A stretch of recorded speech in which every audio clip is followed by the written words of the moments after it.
Évidemment, après la tournée, il est question de prendre en compte les constats que nous avons faits.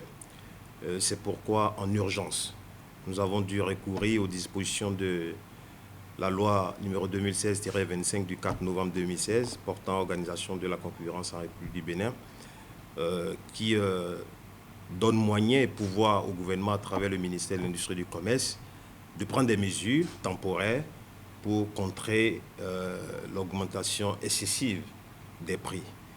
Et nous avons examiné les produits qui sont aujourd'hui, dont les prix pèsent lourdement sur le pouvoir d'achat des populations, notamment l'huile végétale. Nous avons donc dû recourir à cette disposition pour plafonner le prix à 1300 au regard de la situation actuelle où, évidemment, le plus grand exportateur de l'huile végétale au monde vient donc d'interdire les exportations. Et connaissant effectivement la partie spéculative de l'augmentation de ces prix-là sur nos marchés, il était important d'anticiper pour soulager nos populations, de recourir à cette disposition-là, à cette mesure pour plafonner les prix à 1300.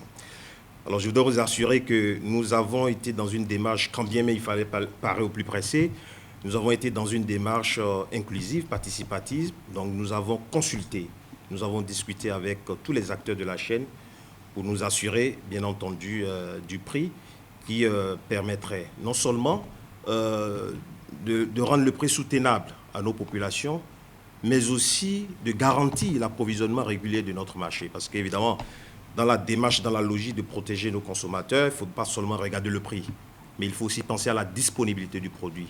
Ce qui nous a amené justement à consulter les acteurs, à échanger avec eux et justement à prendre cette mesure de plafonnement du prix à 1300 sur toute l'étendue du territoire national.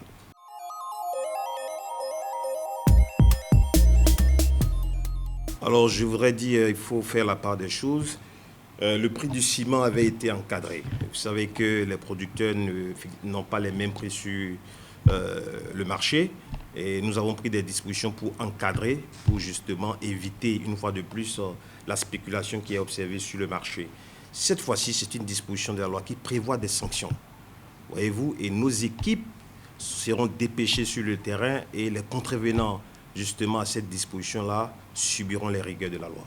Vous pouvez vous en assurer et d'ici les jours à venir, vous verrez que justement encadrer les prix dans un contexte où nous sommes conscients que le prix augmente au niveau international et que les mesures qui avaient été prises étaient fondamentalement des mesures d'exonération. Et donc, il était, oui, évident qu'on constate l'augmentation des prix sur le marché, étant entendu que ces prix-là augmentent sur le marché international. Mais cette fois-ci, les prix sont plafonnés. C'est que les dispositions ont été prises. Les prix sont plafonnés pour une période, que ces prix augmentent au niveau international ou non, les prix sont plafonnés. Mais évidemment, nous avons pris des dispositions anticipatives en nous assurant du stock disponible, des stocks à venir. C'est pourquoi je vous ai dit, nous avons été dans une démarche inclusive, nous avons discuté avec les acteurs et ce prix qui est fixé permet à tous les acteurs sur toute la chaîne de faire leur marge. C'est donc pour éviter, en fait, la spéculation qui est observée sur le marché. Et donc les équipes seront dépêchées et les premiers qui tomberont dans les travers de la loi subiront les rigueurs de la loi.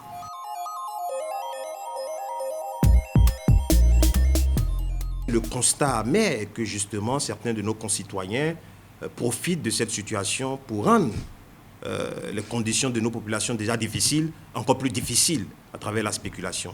Il n'est pas acceptable que les prix de l'huile végétale soient autour de 1500, 1600 en ce moment. Il n'est pas acceptable. Quand on a discuté avec les acteurs, on s'est rendu compte qu'ils ont fait preuve de patriotisme et que normalement les prix ne pouvaient pas être à ce niveau-là actuellement. C'est donc dire qu'il y a de la spéculation qui se fait. Je voudrais inviter nos populations à faire preuve de patriotisme. Nous sommes dans une situation difficile, le monde entier d'ailleurs. Nous avons besoin d'une solidarité nationale, d'accompagner donc les mesures qui sont prises par le gouvernement. Le gouvernement fait beaucoup d'efforts. À peine sorti de la crise sanitaire de la Covid, avec tout ce qui a été injecté comme ressources financières, matérielles, nous voilà encore en face d'une nouvelle crise et nous avons besoin justement d'un sens de patriotisme qui doit amener nos citoyens à respecter les mesures qui sont prises, amener nos citoyens à accompagner au respect de ces mesures-là. Il y a un numéro vert, le 113, sur lequel les populations peuvent dénoncer justement les contrevenants à cette mesure. Dans tous les cas de figure, les dispositions sont prises et les contrevenants seront sanctionnés dans les rigueurs de la loi.